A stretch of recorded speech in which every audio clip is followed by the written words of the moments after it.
এ কেমন বৌমা রে বাবা, প্রত্যেক দিনই শুধু বেগুন পোড়া আর বেগুন পোড়া বানিয়ে চলেছে।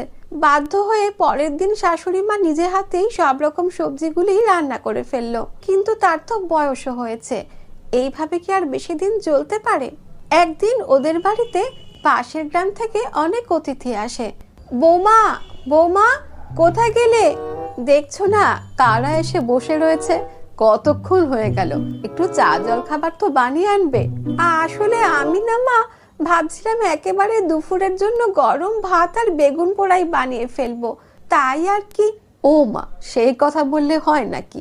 দুপুরের খাবার সে তো বেলায় হবে, দেখা যাবে কোন। তুমি আগে কিছু চটপট ভাজা ভুজি, জল খাবার বা চা কফি কিছু বানিয়ে আনো। বৌদি, বৌদি, আমার না পকোড়া খেতে খুব ভালো লাগে, তুমি কিছু পকোড়া বানিয়ে দাও না। পকোড়া? ও, ওই তো ঝুড়িতে তোমার ঘরে কত ফুলকপি